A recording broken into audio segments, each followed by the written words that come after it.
Hi everyone and welcome to Fanfic Audiobook, your go-to place for immersive audiobooks. If you enjoy the content, don't forget to like the video and subscribe to our channel for more amazing stories. And please support the author by link in description. Timeless Assassin by author Raj_Shah_ 7152 Chapter 981 to 996. Chapter 981 Decision. Temporary Skyshard Quarters, Planet Ixtal, Leo's POV. Childish cackle. Laughter. Innocent laughter reverberated across the room, as Caleb and Myron played a game of tag, whereby the brothers leapt over every obstacle in the room in an attempt to catch one another. Slurp. Smile. Drinking his soup, Leo observed the children play with a satisfied smile on his face, while Amanda beside him looked at them with an anxious expression, as if worried that they might tumble and fall at the speeds they were currently going at. Caleb, slow down. Myron, how many times have I told you not to try to bite your brother? Amanda scolded, as the children paused playing their game for a single heartbeat, before continuing as though nothing happened. Innocent laughter. Excited screaming. I can't believe I've missed this all these years. Leo muttered as he watched the kids play, his words directed more towards himself than Amanda, who fed him more soup. Their innocence is a rare commodity in this universe.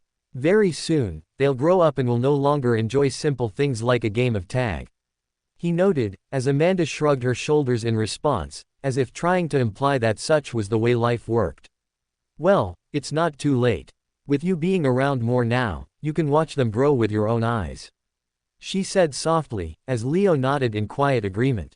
Because even though he had no clear idea as to how he would lead the cult going forward, or what challenges awaited him next, if there was one thing he was certain of, it was that he would not be an absent father in Caleb and Myron's lives ever again.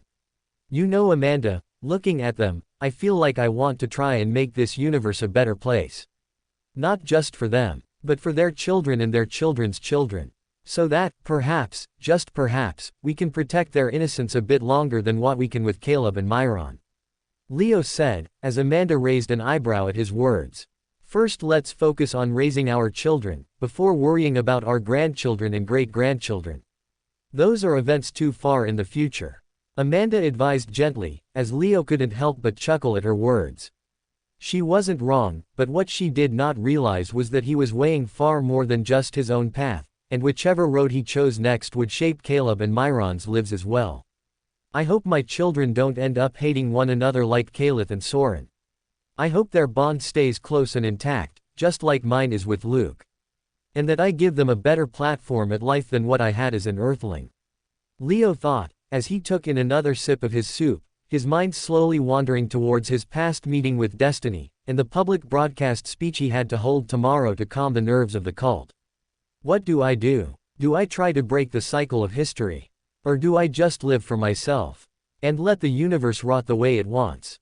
He asked himself, as he closed his eyes and blocked out all the other sensations of his body except for sound, whereby he listened to the innocent laughter of his children around him. Cackle. Laughter. Slowly, surely, his lips curled into a faint smile as he arrived at a conclusion. A conclusion, where he decided that he would fight for a better future. Not for himself, but for the generations of Skyshards to follow. And for the generations of cult descendants to follow as well. I need to inform the cult in tomorrow's address that the time for hiding is over, that we need to reclaim what was lost, and that over the next 100 years, I plan to restore the cult to its former glory. Leo decided, as his eyes sharpened at the thought.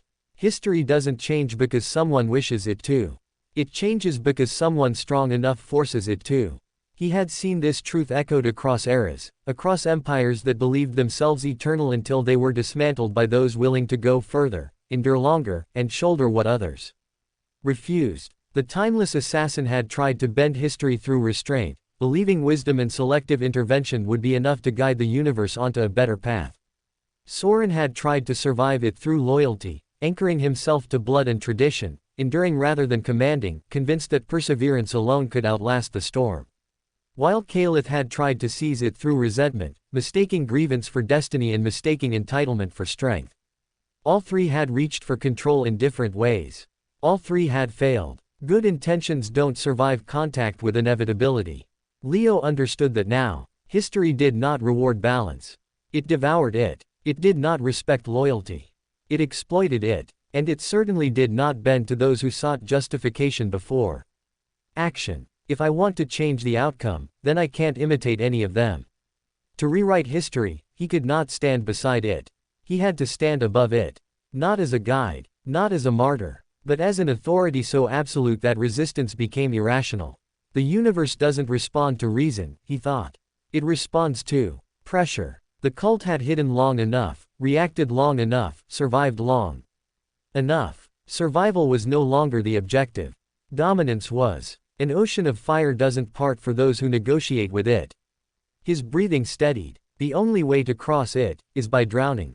By abandoning the illusion that change could be clean, or that power could be wielded without consequence, as history demanded sacrifice from those who dared to reshape it. Tomorrow isn't just an address, Leo realized. It's a declaration that the cult would no longer adapt to history's momentum. It would seize it. And this time, the cycle would not be resisted, endured, or exploited. It would be broken through absolute control. Chapter 982 A New Purpose. Across the universe, a pre-recorded broadcast, Leo's declaration. The recording began without ceremony. The camera rolled from behind, capturing a solitary figure standing atop a low mound of black stone, his back straight despite the faint stiffness still lingering in his movements, bandages hidden beneath dark robes, as the image of Soren's old stone castle loomed in the distance like a monument carved into the land. For several seconds, Leo did not move, as the wind carried symbolic ash across the frame. Then he turned. His gray eyes met the camera directly, steady and unflinching, as if he were not addressing machines, planets, or billions of eyes scattered across the galaxy, but rather history itself. The cult master is dead, Leo declared calmly, his voice carrying without strain. He died alone while taking on 8 enemy gods, without retreat, surrender, or fear. The words spread instantly, transmitted across Ixtal, the time-stilled world and neutral planets, while also being duplicated and rebroadcast across the galaxy net through burner relays that uploaded content faster than what the sensors could react to. He was vanquished in battle, Leo continued, unhurried, unapologetic. But do not mistake his defeat for weakness. For in his final stand, Soren proved beyond doubt that the warriors of the cult are superior to the righteous faction in every measurable way. His eyes did not waver. I led the cult army myself on the pit. The universe saw it. You all saw it. Ring after ring of righteous elites falling as our soldiers advanced, not through numbers, not through divine favor, but through skill, discipline, and absolute resolve. The image shifted briefly, recent war footage bleeding into the broadcast, as flashes of cult army tearing through the enemy were played on screen, showing how cult warriors tore through righteous formations, and how Leo single-handedly defeated thousands of their monarchs. We did not hide, Leo said. We did not beg. We carved our path forward until we freed the cult's dragon from enemy captivity and brought him home. His tone hardened slightly. Some of you may believe that trading the life of the cult master for our dragon was an exchange that weakened us. Some of you may whisper that we came out of this war diminished. Leo leaned forward just enough for the movement to be felt. You are wrong. The broadcast paused for a fraction of a second, the silence deliberate. We did not emerge weaker, he said. We emerged with proof. Proof that a cult warrior stands above the enemy even when outnumbered. Proof that gods bleed when challenged. Proof that the era of suppression has failed. Behind him, the ruined castle stood unmoving. The cult of ascension has not died, Leo said. It has endured. His voice deepened. And now, it rises. Across the universe, reaction feeds spiked. Governments scrambled. Minor clans froze transmissions too late, while analysts began calculations that would never reach their conclusions. Let me be clear, Leo said. This war has shown me what is possible. It has shown me just how weak and vulnerable the righteous faction really is. And according to my vision, within the next 100 years, the cult will reclaim every fragment of glory that was stolen from us.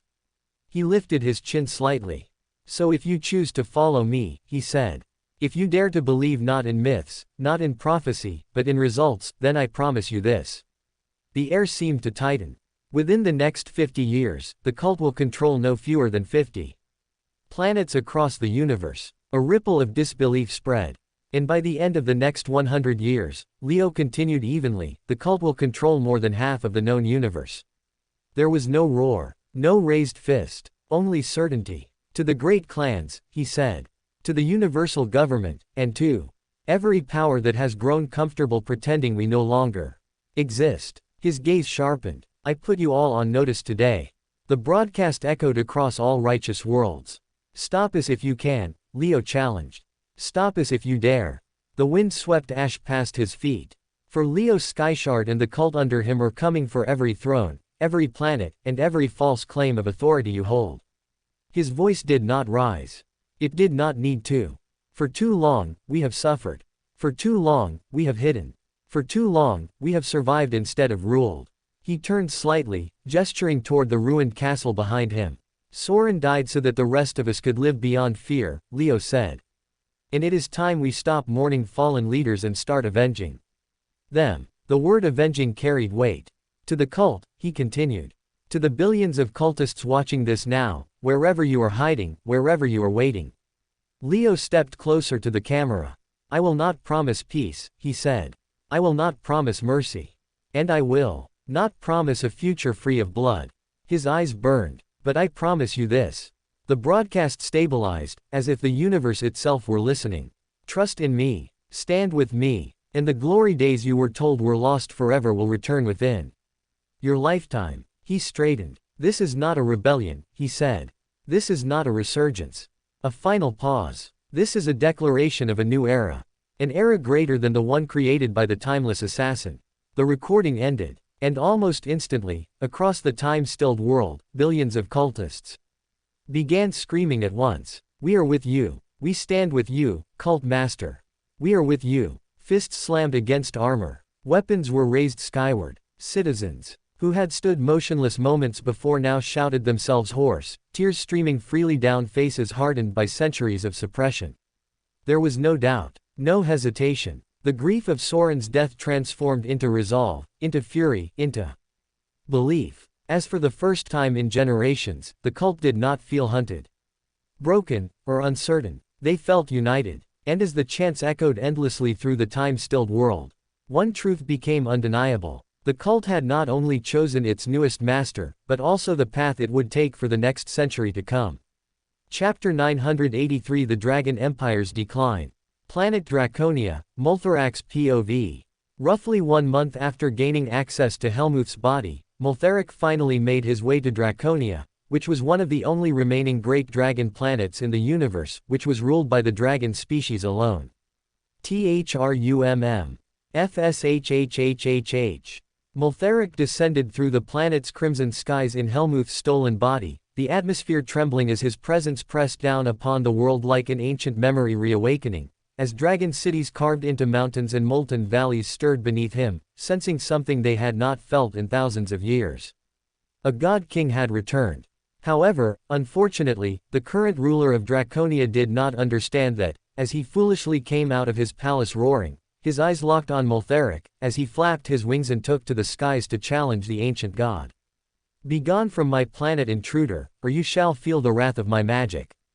The golden dragon declared, as Multheric merely scoffed at his threat like it meant nothing to him. The golden dragon had ruled Draconia uncontested for over 6 centuries, and was only a step away from reaching demigodhood, making him a very powerful creature by conventional standards. However, in front of Multheric, he wasn't anything much.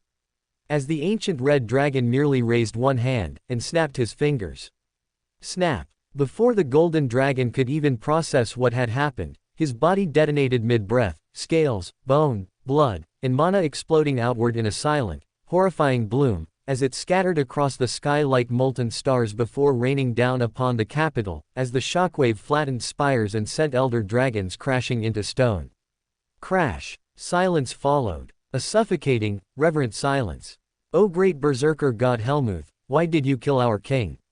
The voice trembled, breaking through the stillness as a dragon elder lowered his massive head, his tone a mixture of fear, grief, and disbelief, as centuries of assumed hierarchy shattered in a single heartbeat.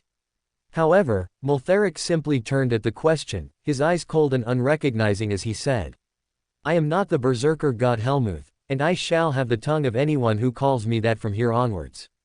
he declared, as his powerful voice boomed across the terrain, reaching places far and wide.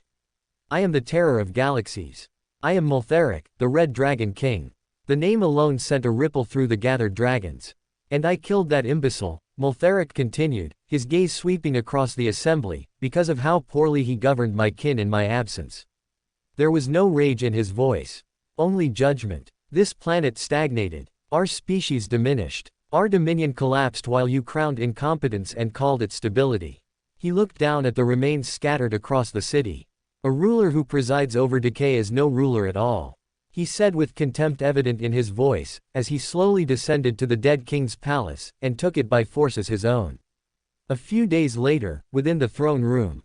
Several days later, Multheric sat upon the Dragon King's throne. The chamber was vast, carved from obsidian and gold-veined stone, its ceiling supported by colossal pillars shaped like coiled worms, as dozens of ancient dragons knelt below him with heads bowed low, their pride buried beneath the weight of the being now judging them. What happened? Multherac's voice echoed softly through the hall, yet every dragon felt it vibrate through their cores. Why did the most dominant species in the universe fall so low?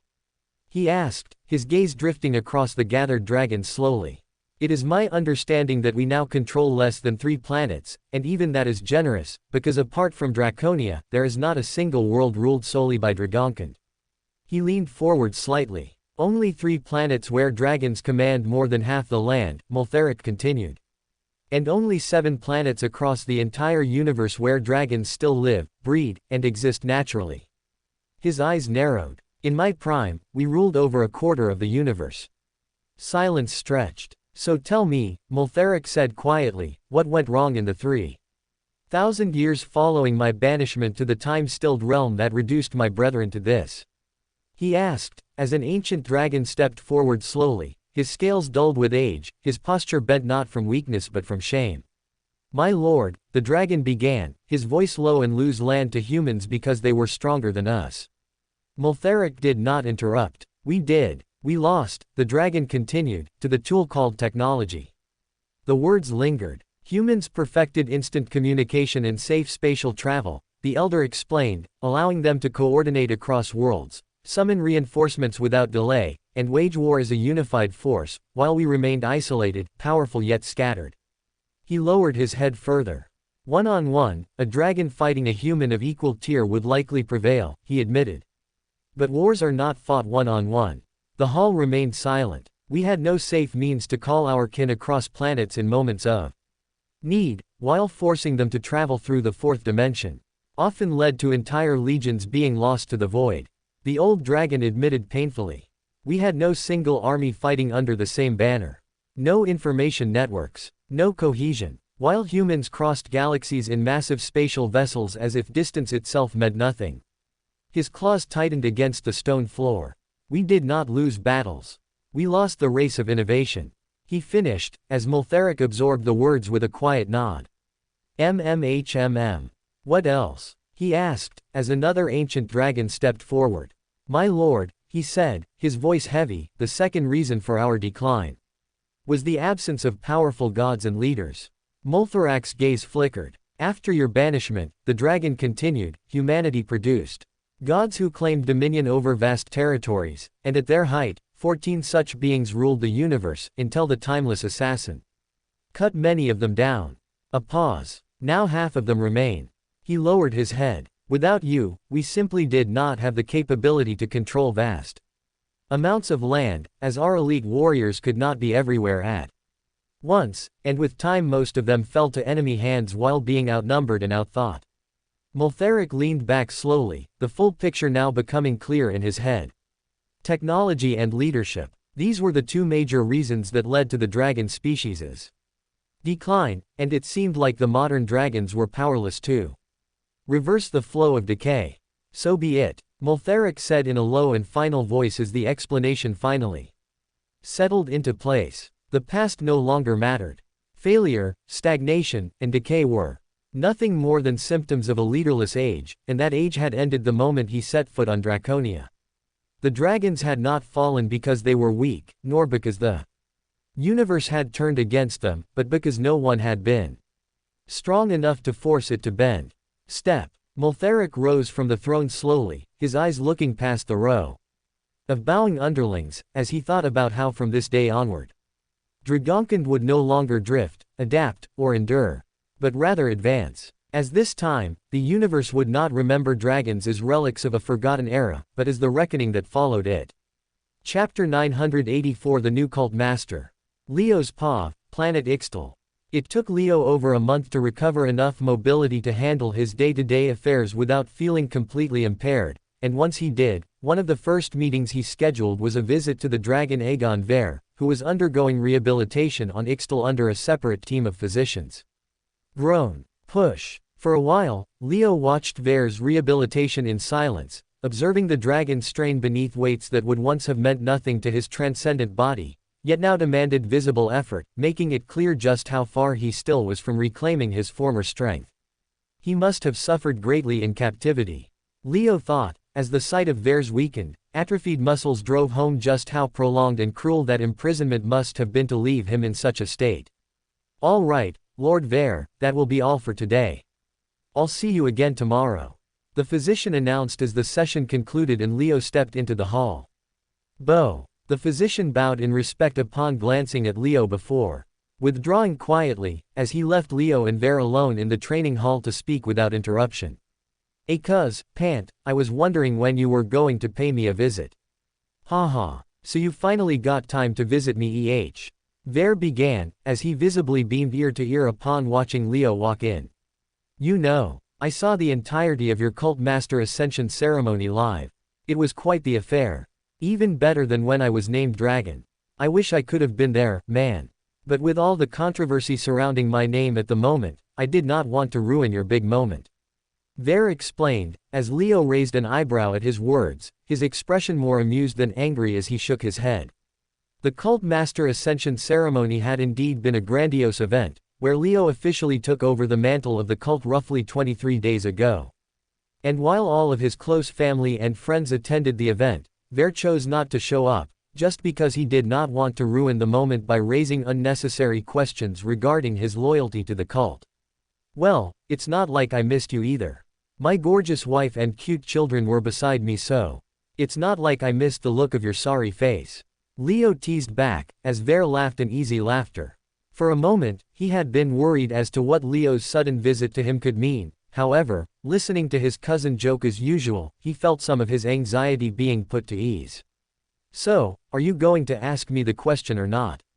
Ver asked, letting out a deep sigh, as Leo's expression turned slightly stiffer, the smile on his face reducing as he nodded his head with seriousness.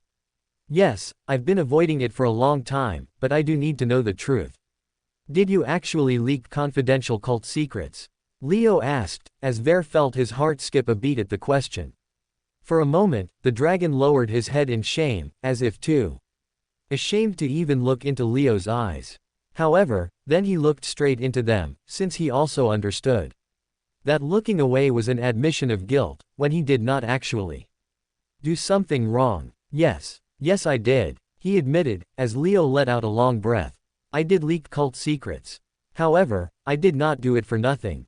I traded them for arguably more important knowledge and materials. And I stopped before I gave them anything significant. You have to trust me when I say this, cuz I am loyal to the cult. Everything I did it for us. And trust me when I say, we have come out the other side with more advantages than losses. Ver justified, as Leo closely watched his aura for any flicker of black, but found none. I now possess knowledge about the ingredients required to brew the lost demigod potion. And a rudimentary knowledge about the laws of the universe one needs to study and master to become a god. I have also secured 2 of the 3 key ingredients needed to brew a demigod potion, which will be the key to your ascension, cuz. Ver pleaded, as he tried to present his actions as a justified exchange. And not treachery. You have to trust me when I say this, cuz I did everything I could to protect cult secrets. It wasn't like Raymond said. I wasn't afraid of pain. I did not trade information for living my last days in luxury. I did it to obtain knowledge and ingredients we would not get our hands on otherwise. Ver concluded, as Leo listened intently to his arguments before nodding in understanding. Well, it is what it is, cuz. You did what you thought you needed to do, and I respect it from the perspective of an independent warrior. However, as the cult master, I cannot simply let actions such as leaking confidential cult secrets go unpunished. And hence, here is my tough verdict on the situation. Leo began, as Ver gulped nervously in response. Gulp. I hereby banish you to the time-stilled realm for a duration of 1 outside world years, or 100 inside world years, whereby you will be expected to climb to the peak of monarchhood and be ready to break through to the demigod realm. During this isolation, I forbid you from attending any official cult events, or hold the title, Dragon. And only if you complete your banishment period as per my expectations, will I let you come out after 100 years, while I may extend it by another 20 to 50 otherwise. I also expect you to write and document all your findings that you traded for official cult secrets and submit them to me before your isolation starts. And only once this atonement period is over will I reinstate you as the Dragon. Leo instructed, as Ver bowed his head deep in reverence. I accept, Cult Master, he said, as Leo nodded in appreciation and tapped on his shoulder in a show of affection. I need you for the wars that are about to follow, cuz. And I need you to be strong. Time to put behind what happened in the past, and grow stronger for the future. Big changes are soon about to happen to the universal landscape, and I need you by my side to take those challenges on. Leo instructed, as Ver finally looked up and nodded in agreement. His own assessment was not too different from that of Leo, as he too realized that the current him was far too weak to achieve anything significant, and that the first thing he needed to focus on was growing stronger, which made this punishment the perfect opportunity for him to do so. Chapter 985 End of Righteous Alliance. Somewhere across the universe, the 5 great clan gods conclave. 5 holographic projection arrays activated simultaneously, bridging vast distances across the universe as 5 divine presences converged within a shared virtual space, each choosing caution over trust and distance over proximity. This was not a gathering of allies, but of equals who understood betrayal far too well, and who therefore chose to meet through projection rather than in person, ensuring that no single god could be ambushed or eliminated in secret. However, even after they all assumed their virtual positions, for several moments, none of them spoke. Until it was Ruvasa who broke the awkward silence. How can such a thing even happen? How can Helmuth lose his body to the ancient dragon without stepping into a time-stilled world? The probability of encountering another consciousness within the 4th dimension at random is infinitesimal at best, and even then, Helmuth was not a being easily overridden. She complained, as Luhan's gaze sharpened slightly, while Yukiro shifted in place. By now, it had become common knowledge that Moltheric had taken over Helmuth's body and was busy reunifying the lost dragon empire, and that him taking over Helmuth's body probably meant that the poor berserker god was dead. It was a setup by Soren. Remember how he opened the portal and forced Helmuth through? My guess is that this was his play from the very beginning. Mu Shen explained, as the projection arrays hummed softly as the implication behind his words settled. Soren. Even in death, the name carried weight, as Yukiro leaned back slightly, his tone thoughtful rather than surprised. That would explain the precision. Soren was never reckless. If he had already planned for his own death, then ensuring Molthorak's return through Helmuth's body would have been the final move on the board. He theorized, as it was Dutrask that spoke next, his voice slow and deliberate. And if Soren aided Molthorak's rebirth, then the cult's involvement in this matter cannot be dismissed as coincidence. Silence followed. Mu Shen nodded slowly, which implies that the cult is not as exposed as we initially believed. It's possible that Moltheric will protect the cult if we attack it recklessly, for if Soren helped him get a new body, it's likely that the two of them are aligned, which means the cult is not a fractured remnant operating on borrowed momentum, but rather an organization that still possesses divine backing. Mu Shen theorized, as everyone in the room nodded in agreement to his words. It also implies something else. Luhan spoke next, as the others turned their attention toward him. Molly Herrick returning and Helmuth dying means that Kalith is now weaker than he has ever been.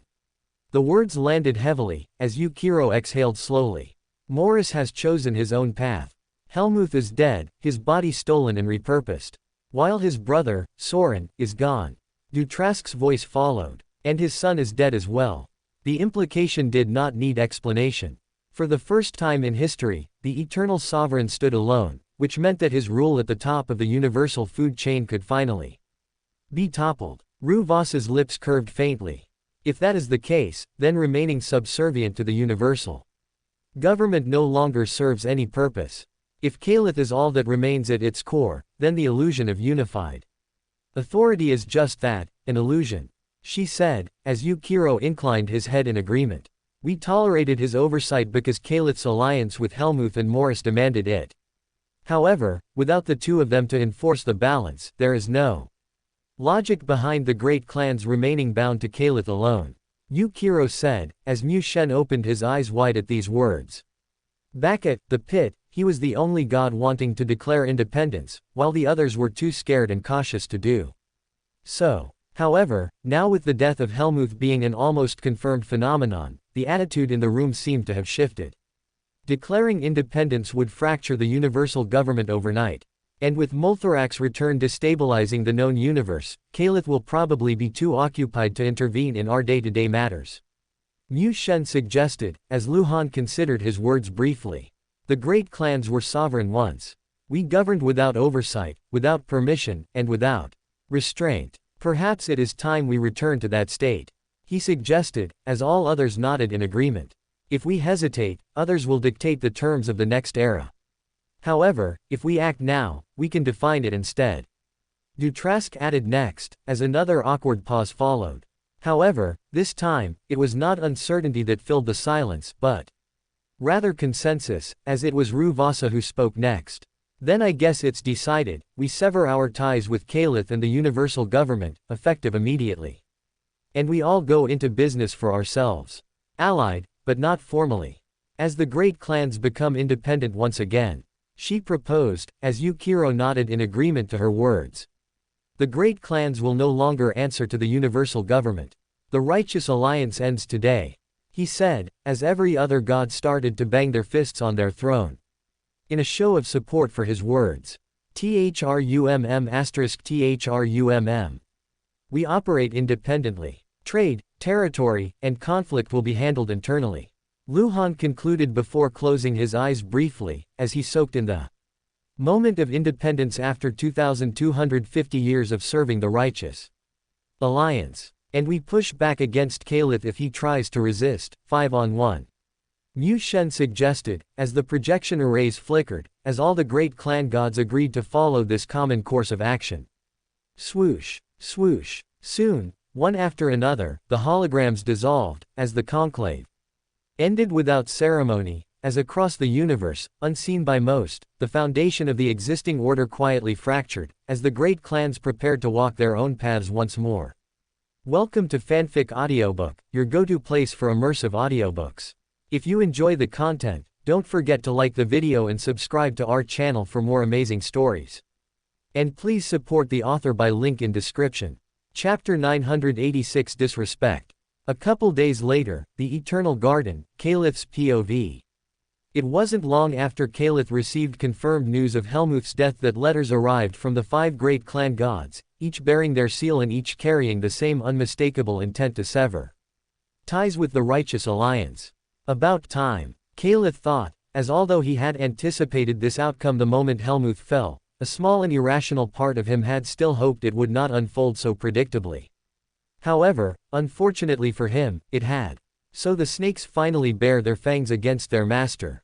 He thought, as the coordinated timing of their delivery left little room for doubt regarding their intentions. Even so, ritual demanded composure.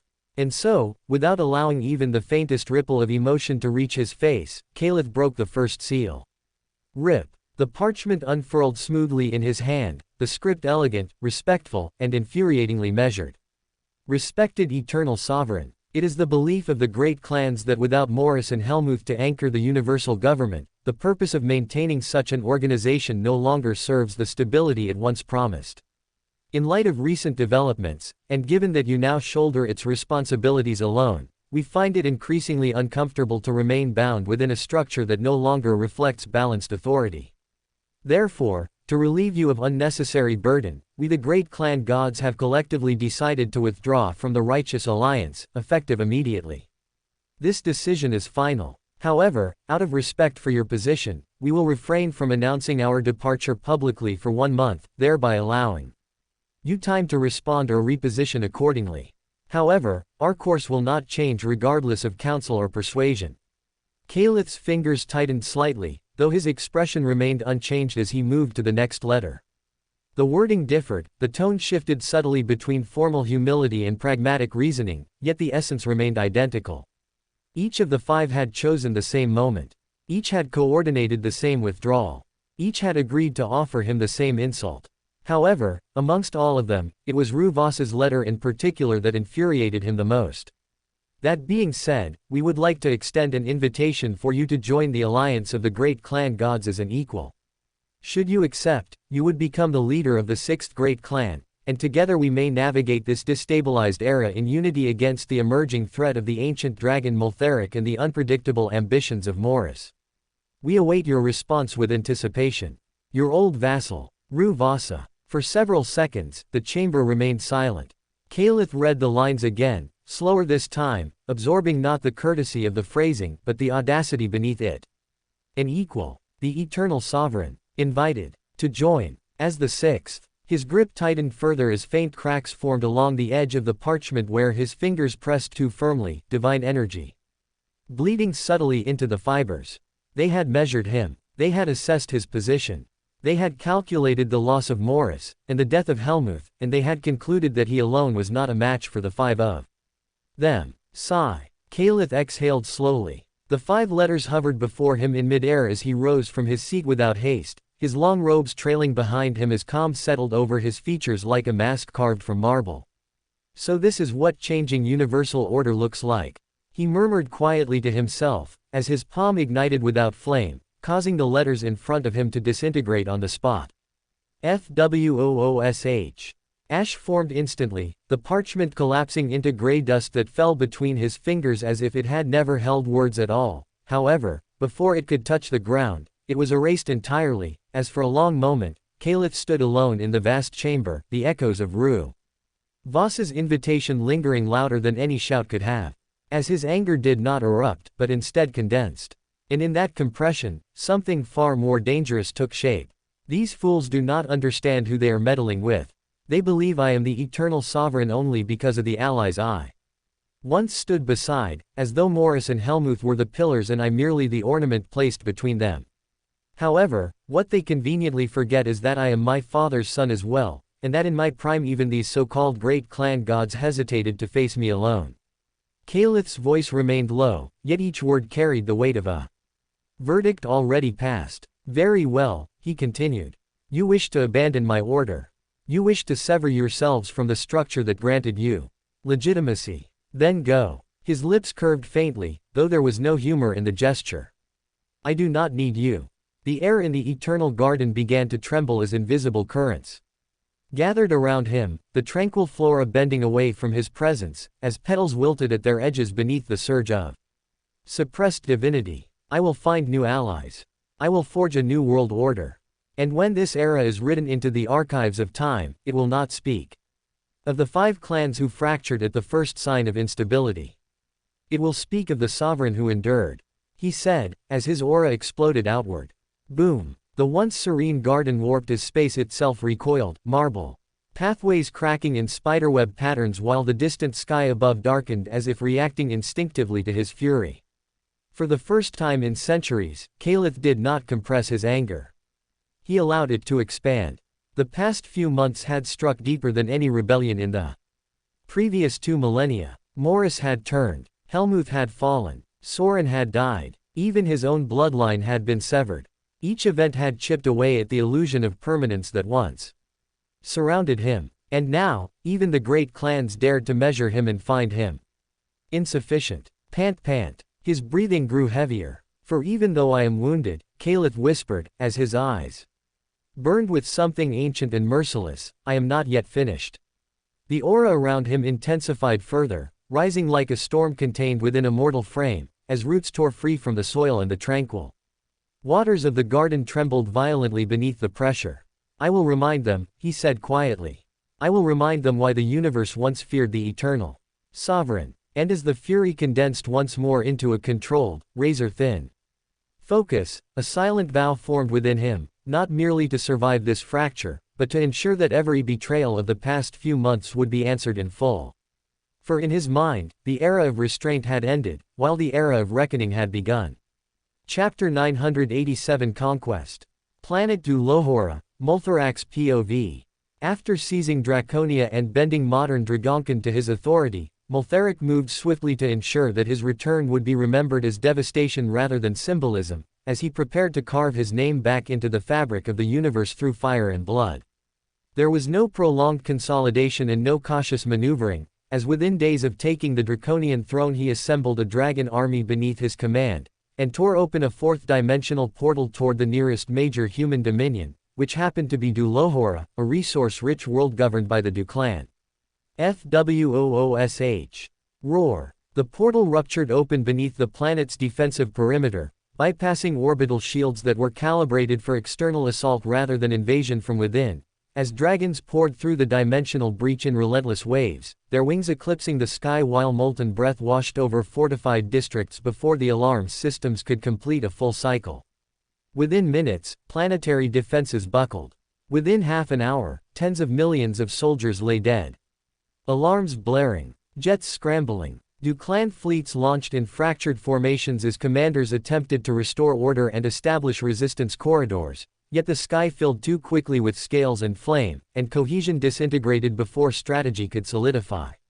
Multharic descended upon the surface like a living catastrophe, each step splitting stone, each motion unraveling defensive grids, as entire districts collapsed beneath the weight of his aura while dragonfire rolled across military compounds and civilian sectors alike without hesitation.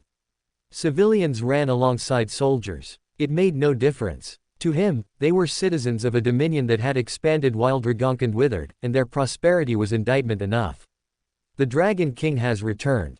Multhorax's roar overrode emergency frequencies as Du clan elites surged forward in desperate retaliation, only to collapse mid-cast beneath the crushing force of his divine presence, their techniques unraveling before they could manifest as their bodies were forced into the ground by power far beyond their comprehension. We cannot win against a god. Retreat. Retreat. Panic replaced discipline as fragmented transmissions scattered across the galaxy net, each cut short one after another as command centers fell by the dozens. Within the first hour of the assault, Du Lohora ceased functioning as a unified society. By the second, governance dissolved entirely. And by the third, the planet lay subdued beneath draconic occupation as surviving infrastructure was seized and taken over by the dragons. This is merely the first of many conquests. Multharic stated evenly to an ongoing livestream, his voice hijacking interstellar channels as burning skylines framed him against a darkened horizon. For centuries, you measured your strength against ours and concluded that Dragonkind had faded into irrelevance. His gaze swept across the ruin. You miscalculated. Above him, dragons circled in tightening formation, their shadows swallowing what remained of daylight. The dragon dominion expands from this moment forward. His tone carried neither haste nor fury, only certainty, as moments later the final transmission tower buckled and fell, the live feed dissolving into static while the last remnants of planetary autonomy collapsed beneath occupation. Across the universe, fragmented recordings of Du Lohora's fall spread rapidly through unsecured networks and private archives, carrying a message that required no embellishment. Multharic had returned, and the draconic campaign had begun. Meanwhile, across the galaxy net, the footage from Du Lohora spread faster than the sensors could contain it, as fragments of burning skylines and collapsing fleets circulated through public forums, private group chats, and state-monitored discussion boards, each clip replayed from a dozen angles as commentators attempted to explain what they themselves did not fully understand. On one widely followed discussion stream, thousands of viewers typed simultaneously as the final image of Multharic standing amid the ruin froze on screen. Who even is Multharic? Are we supposed to know him? Isn't that Lord Helmuth? Is he suffering from some sort of split personality? One user wrote, as others immediately echoed the confusion. That's Helmuth's body. It has to be. The mannerism feels different, but the vessel is clearly his. Speculation spiraled quickly, theories clashing in rapid succession as psychological analysts dissected every frame. zooming into the stolen body's movements and comparing them against archived combat recordings of the Berserker god. As if the evil cult's resurgence wasn't enough. Now we have to worry about dragons too. And what about the Sioux clan? Weren't they already acting suspicious during the execution? Livestream. Anxious threads multiplied as ordinary citizens tried to piece together a broader pattern, drawing lines between events that might or might not be connected, while the sense of stability they had taken for granted began to erode beneath accumulating uncertainty. A god personally conquering a planet. Since when do gods wage territorial wars themselves? Aren't they supposed to govern from above? That question resurfaced repeatedly, as many had grown accustomed to the idea that divine beings intervened sparingly, choosing representatives and armies to enact their will rather than descending directly onto civilian worlds. Where was the Duclan god? Why didn't he come forward to confront this Multheric? Another demanded, as replies beneath it ranged from restrained concern to outright panic. Do you think he was scared? No god would be scared. Then why didn't he show up? The absence spoke louder than any official statement. Across marketplaces, residential complexes, and commuter hubs on distant righteous worlds, the same discussions unfolded in hushed tones as people replayed the clips on personal devices, lowering their voices instinctively as though Multheric himself might hear their uncertainty. For centuries, the hierarchy of power had felt structured and comprehensible. There were gods, there were clans, there were borders, and there was the evil cult. However, now, a being claiming to be an ancient dragon king had appeared in the stolen body of a fallen god and erased a planet within hours, broadcasting his conquest openly as if daring retaliation. The cult rises. Dragons return. Sioux clan goes rogue. What exactly is happening to the universe? A final comment lingered at the top of a trending feed, accumulating thousands of silent endorsements, as beneath the surface bravado of patriotic responses and official reassurances, one sentiment quietly united the righteous factions. Civilians. They no longer felt confident in the current universal order, which they could sense was coming to an end. Chapter 988 Envoys. A couple days later, Planet Dulohora, Multherac's POV. A couple days after Multheric seized Dulohora, a long line of human messengers formed outside the shattered capital complex, each requesting audience with the newly returned Dragon King. As they arrived adorned in clan insignias and diplomatic silks, representing rival factions and sovereign interests alike, hoping to secure private terms before the next wave of conquest reached their own worlds. The irony did not escape him. The very great clans whose territories he intended to claim now stood waiting to offer portions of them willingly, bargaining for the illusion of safety in exchange for temporary mercy, as if surrender dressed in diplomacy could slow what was already inevitable. Next, Multherac's voice rolled across the throne chamber, as he reclined upon a makeshift seat fashioned from the skulls of fallen commanders and Duclan nobles, their polished bones stacked into a deliberate monument of humiliation, while molten braziers burned along the walls and dozens of dragons lounged across the stone floor, their laughter low and predatory beneath the glow of embers. Send in the next messenger. He spoke with lazy authority, as a human guard pulled open the massive doors and a solitary envoy stepped forward into the suffocating heat of draconic judgment. He wore formal Duclan robes, though the trembling of his hands betrayed his composure as he forced himself to stand upright beneath the suffocating weight of draconic gazes. I am Dufaraj of the Duclan, and I bring a message from my lord Dutrask, the great Duclan god, for you. He did not finish. Multheric threw his head back and burst into laughter, slamming his palm against his thigh as the sound echoed through the chamber. Do. As in the former owner of this planet. He leaned forward slightly, eyes gleaming with amusement. Ha ha ha ha. The dragons behind him erupted into rough chuckles as Multheric continued. Tell your god that I stole a planet from beneath his dominion as easily as taking candy from a child, and that he could do absolutely nothing about it. His voice lowered, though the mockery remained. Tell him, if he has a spine, then he can come take it back himself. He said, as he looked at the gathered dragons and gestured for them to casually turn their attention towards the trembling envoy. Look at these pathetic humans. Instead of coming here personally to challenge me, Dutrask sends a messenger to speak in his place. His lips curled. What kind of god hides behind parchment and servants? The dragons burst into laughter once more, the sound heavy and merciless, as Dufaraj's face flushed deep red, his jaw tightening while sweat gathered at his temples. Multharic waved a dismissive hand. You may leave. The words were not permission. They were dismissal. The envoy opened his mouth, perhaps to salvage dignity or deliver the remainder of his prepared speech, yet no sound emerged as the oppressive aura of Multharic pressed down on him like an invisible weight. Choke. Unable to breathe, he bowed stiffly and retreated, his footsteps echoing hollowly across stone once ruled by his own clan, as Multharic watched him go with mild amusement. Next, the Dragon King demanded, as an envoy representing Kalith walked into the room with his head held high. I am Kalith's voy, he said evenly, his voice cutting cleanly through the low rumble of draconic amusement. I come bearing a proposition from the eternal sovereign himself. He began, as a few dragons shifted, their claws scraping faintly against stone, as Multharac's golden eyes narrowed with faint interest rather than mockery. Kalith did not bow. You, puny dragon, have been granted an audience. The words landed deliberately. The eternal sovereign offers you the privilege of meeting him within the eternal garden. Should you choose to accept, he will extend to you an opportunity unlike any other, whereby you may ascend beyond your current limitations and become powerful beyond measure. The chamber grew still. If I were you, Kalith continued calmly, I would not discard such generosity lightly. However, knowing that you are a beast and not a statesman, I understand that logic may not be your strongest faculty. A ripple of growls spread across the hall. Therefore, he added, his tone unwavering, do not deliberate for too long. The offer expires in 24 hours. Silence followed. Not nervous silence. Tense silence. For Multharic did not immediately laugh this time, and instead chose to study the man, who to his surprise did not seem worried at all. The envoy's aura did not waver. No tremor in his heartbeat. No flicker of fear. Only resolve. Several dragons began to rise, their wings shifting as heat gathered in their throats, ready to incinerate the insolent mortal where he stood.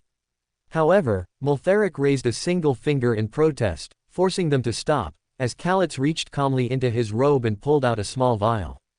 Shake, shake. A few dragons leaned forward, ready to tear him apart should he attempt anything reckless, yet he simply shook the dark, viscous liquid, before uncorking the lid. Pop. The sound traveled through the chamber, as he met Multharac's gaze. One final time. Consider your answer carefully, he warned, before tilting his head back as he swallowed the vials. Contents in a single motion. Gulp. The reaction was immediate. His veins darkened. His skin tightened and shrank against bone as if centuries passed. Within seconds, moisture evaporating from his flesh while his eyes hollowed and sank inward. Crack. His spine arched violently as his body withered, robes collapsing.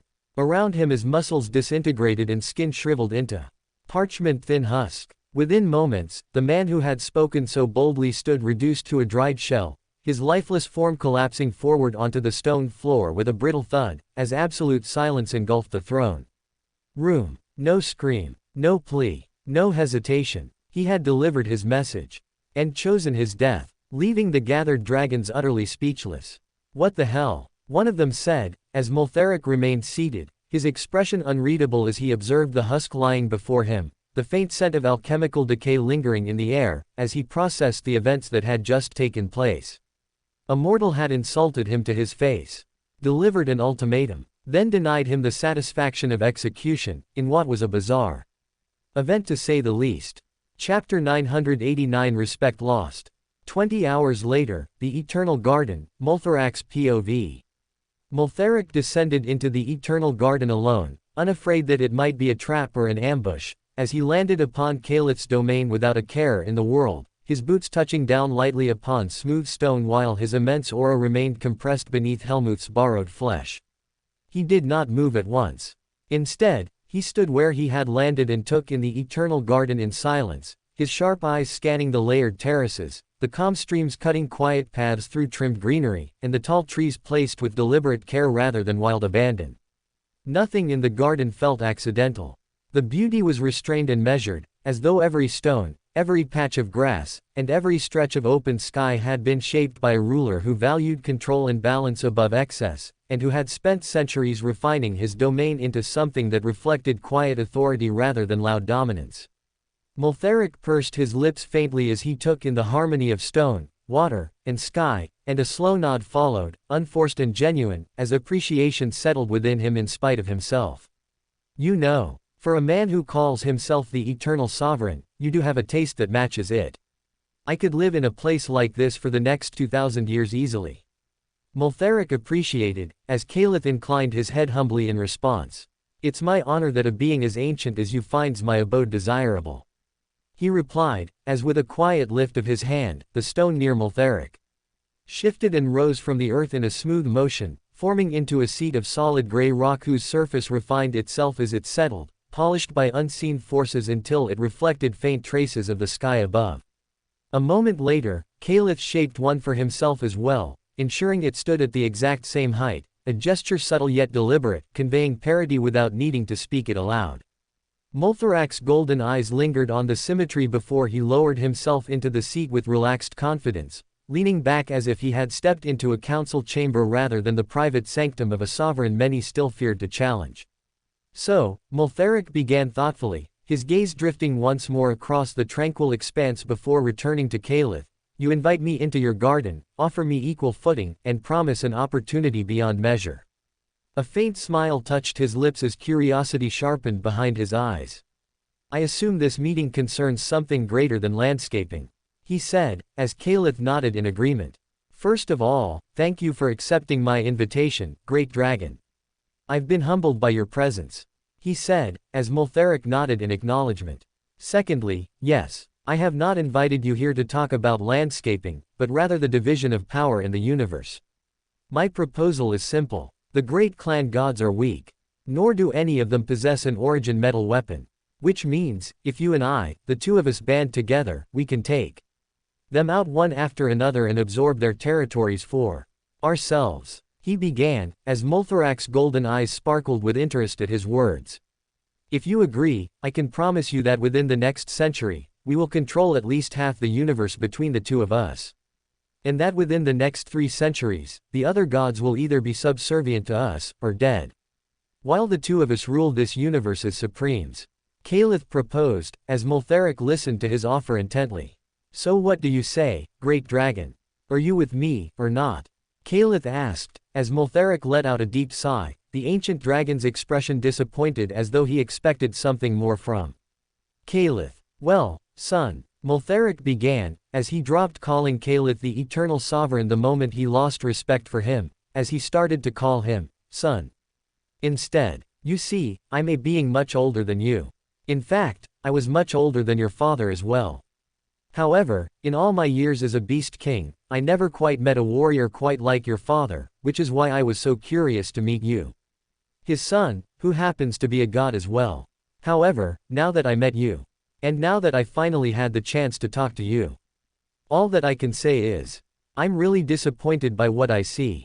For while your father was a man's man, a true warrior who wanted to bend the universe to his will alone, you don't share even a fraction of his ambition. Multharic said, as he saw how Caliph's calm aura quickly turned from colorless to red in real time. You see, real men, they don't choose allies to cover for their weaknesses. Nor do their plans to dominate the universe usually need help from others to give them a smoother ride. You see, an alliance such as this only works if we both have an equal desire to conquer the universe, and I end up conquering half, while you conquer the other. However, there is a clear ambition gap between us here. For you're content with holding on to your half, while I want it all. Multharic said, as he stood up from his seat and began walking away from Caliph. So no. My answer is, I will not ally with you. For I find you unworthy of my alliance. You're no son of the timeless assassin. In fact, the Leo boy I trained is much more like your father than you will ever be, Multharic said, as he continued to walk away from Caliph without turning back. Next time we meet, it will be a battle to the death, boy. So either come yourself and earn my respect, or don't show up at all. But don't send suicidal messengers to me ever again, for if you do so, I will come to this garden and burn it down to ashes. That much I promise. Multharic concluded before opening a 4th-dimensional portal out of the eternal garden, as he left Caliph trembling with restrained fury behind his back. Chapter 990 Shocking News. Planet Ixtal, Temporary Skyshard Mansion, Leo's POV. Leo converted a small room inside the temporary Skyshard mansion as his war room, as he held meetings there every day with cult commanders regarding the future expansion plans of the cult. Galactic maps hovered faintly above the tabletop, planetary clusters highlighted in shifting light as supply routes, potential resistance nodes, and military fault lines were discussed with measured calm, the atmosphere focused and controlled as the three men shared productive ideas. "This world," Leo said calmly, tapping the image of a frontier planet bordering U-clan territory. "It lacks a meaningful military presence and sits just beyond the outer edge of the U-clan's primary defensive ring. If we take it cleanly and consolidate fast, it becomes a forward anchor. From there, reclaiming the next three former cult planets becomes significantly easier."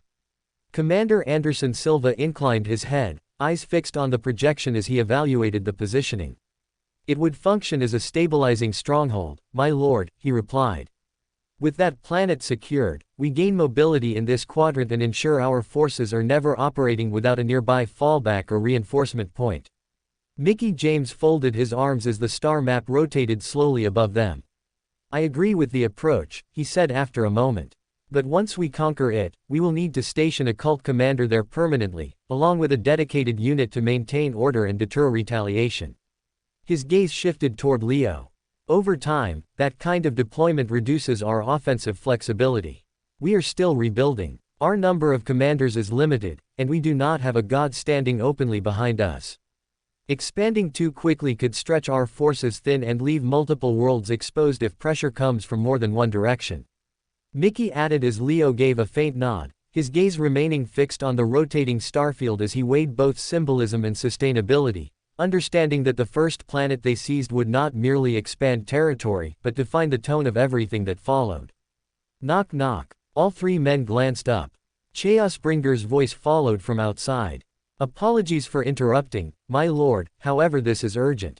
Leo's gaze sharpened slightly. "Enter." The door opened smoothly as Chaosbringer stepped in, closing it behind him before bowing deeply, hands folded respectfully at his front. "My lord." His tone was controlled, yet beneath it lay unmistakable tension. Leo leaned back in his chair. "What is it?" Chaosbringer straightened only slightly. "Reports from Du Lohora confirm that envoys from all major clans have visited Multheric in recent days." The room grew still. The Du clan sent representation. The Mu, Yu, Ru, Lu and Su clans as well. While even Morris and Kalith are rumored to have sent someone. He paused briefly before continuing. "There are also credible reports suggesting that Multheric traveled personally to the Eternal Garden upon Kalith's request for a private audience." Commander Silva exchanged a glance with Mickey James, though neither spoke. Leo's expression remained unreadable. "And the cult?" he asked, as Chaosbringer lowered his eyes. "Our envoy was received at Du Lohora, my lord, but denied audience." Silence settled heavily over the study. "He was not harmed," Chaosbringer clarified softly. "He was dismissed. Without meeting the Dragon King." Leo's fingers tapped lightly against the table once, as Chaosbringer continued carefully. "The cult envoy was the only one not granted an audience." He swallowed subtly. "My lord, I do not pretend to interpret Multherac's intent. However, this places us in an uncomfortable position." He clasped his hands tighter. "If he speaks with all major factions yet refuses to acknowledge us, it creates strategic ambiguity regarding where we stand in his considerations." The words were chosen deliberately. "I am afraid this is no longer a matter I can address through correspondence or secondary channels." His voice grew more earnest, though never bold. "And I must insist that you pay him a visit yourself, my lord." He bowed again, deeper this time. "Only a direct meeting between you and Multheric can clarify whether the dragon stands neutral, hostile, or aligned." The holographic map above the table flickered quietly in the background. Leo remained seated, eyes steady, as Anderson Silva and Mickey James waited in silence for his response, understanding that they should not interrupt Leo while he contemplated matters so important. "What's going on with the old dragon? He's clearly not the type that would renegade on his word. However, if so, then why is he not meeting with any cult envoys?" Leo wondered, as he subconsciously tightened his jaw. "I do not mind meeting the old dragon, however, I do not wish to Meet him unannounced, for I am no longer just Leo Skyshard, a lone warrior, but rather Cult Master Leo Skyshard, whose pride represents the pride of my people. Leo thought, as he shook his head in disappointment. If possible, he really did not wish to confront Multheric, or force an audience and appear desperate, as his pride as the cult sect master did not allow for him to do so. However, considering what was at stake, and how there seemed to be no other choice, in the end he decided to swallow his pride and do what Chaosbringer wanted, as he decided to pay Multheric a personal visit. Fine, he muttered, as he let out a deep sigh. Prepare a vessel to take me to Dulohora. I'll pay Multheric a visit and get a clarification on where he stands. Myself, Leo said, as Chaosbringer gave him a grateful bow before quickly excusing himself from the room, as he issued orders to prepare Leo's transport vessel. The old dragon better have a real good reason to avoid meeting cult envoys and making me travel personally to meet him. Because if not, Leo began, as his eyes turned cold and distant, the faint warmth that lingered in them moments ago draining away completely while the air inside the small study seemed to tighten in response to the shift in his temperament. Chapter 991 Arrival. Planet Dulohora, Multhorax territory, Leo's POV. The sky above Dulohora rippled as 3 cult warships tore into orbit in tight formation, their hulls matte black and unadorned, engines humming with restrained power as they slowed just beyond the planet's upper stratosphere. At the center of the formation drifted a massive destroyer-class vessel, its elongated frame cutting an imposing silhouette against the ash-streaked skies below, while 2 smaller escort ships held position at either flank, weapon arrays powered yet deliberately angled away from open hostility. This was not an invasion. It was a statement. Within moments, the destroyer began its descent toward the capital continent now under draconic occupation, its shadow passing over ruined districts and reconstructed dragon encampments alike, as ground-based sentries lifted their massive heads toward the sky, eyes narrowing in visible irritation. On the surface below, dozens of dragons gathered near the designated landing zone, their wings partially unfurled and their scales bristling with contained hostility as they watched the approaching vessel without any attempt at concealment. Which human messenger dares come here like this? One dragon growled lowly, smoke leaking faintly from between his teeth. On King Multhorac's planet, with such flair and arrogance. Another snorted, claws digging into scorched stone. This messenger must be taught a lesson. A third said, as the destroyer's landing struts extended with a heavy mechanical thrum as it settled upon the blackened plateau, dust and ash swirling outward in a slow spiral as the rear hatch began to unlock with a series of metallic clicks. Hiss. Compressed air escaped in a controlled burst as the ramp lowered gradually. For a brief second, nothing emerged. Then he stepped out. Cult Master Leo Skyshard walked down the ramp alone. Step. His posture was relaxed, his movements unhurried, dark coat shifting faintly in the warm currents of Dulohora's atmosphere as his aura spread across his immediate surroundings. Choke. Tremble. The dragons nearest to the ramp stiffened. Their pupils narrowed instinctively as something primal stirred within their bloodlines, an ancient instinct that recognized overwhelming presence before logic could intervene. The air around Leo felt heavy. Dense. As though gravity itself had subtly increased. What? A younger dragon muttered, stepping back without realizing it. How is this possible? He's clearly human. Another swallowed, scales trembling faintly. And yet he radiates pressure akin to an ancient dragon. More dragons began to retreat by small, involuntary increments, claws scraping against stone as the suffocating sensation intensified, not aggressive, not explosive, but absolute. Leo did not release killing intent. He did not raise his voice. He simply walked forward, and still every dragon bowed and moved out of his way, as they showed him the proper respect without ever intending to. Is that not Leo Skyshard? One whispered, voice suddenly tight. The demon of Omega. What is he doing here?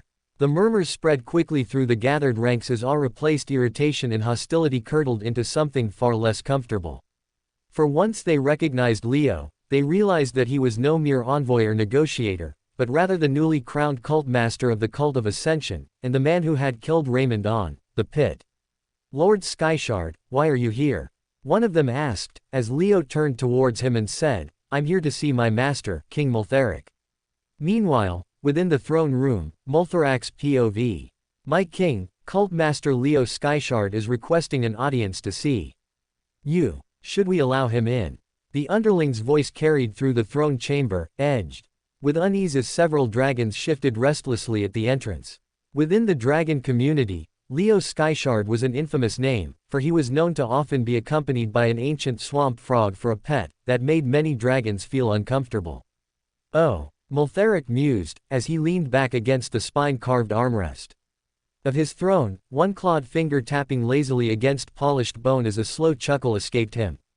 The question is, can any of you even stop him if he wishes to walk in? His golden eyes glinted with amusement as he turned his gaze toward the massive doors at the far end of the hall, where Leo walked in. Unopposed. Step, step, step. The two guard dragons stationed there stiffened, their wings twitching as the cult master approached, yet neither raised a claw nor bared a fang. Leo's aura did not lash outward, nor did it crush the chamber in a display of dominance, yet it pressed steadily against their senses like an ancient tide, suffocating and inescapable, as instinct alone told them that challenging him would not end well. Step, step, step. Leo walked straight into the heart of the chamber, as he paused only when he felt as though the distance was close enough, as only then did he make eye contact with Multheric. Intense stare. Soft smile. For several seconds, neither spoke. Dragons lining the hall watched with tense anticipation, their earlier irritation replaced with cautious awe as they sensed the quiet collision of two overwhelming presences occupying the same space. Leo's gaze did not waver. There was pride in it, recognition, and something else that bordered on challenge. Then, deliberately, he bowed.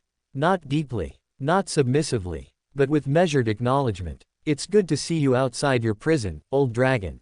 His voice carried evenly through the hall, neither mocking nor reverent, but firm, as Multherac's lips curled faintly at the address.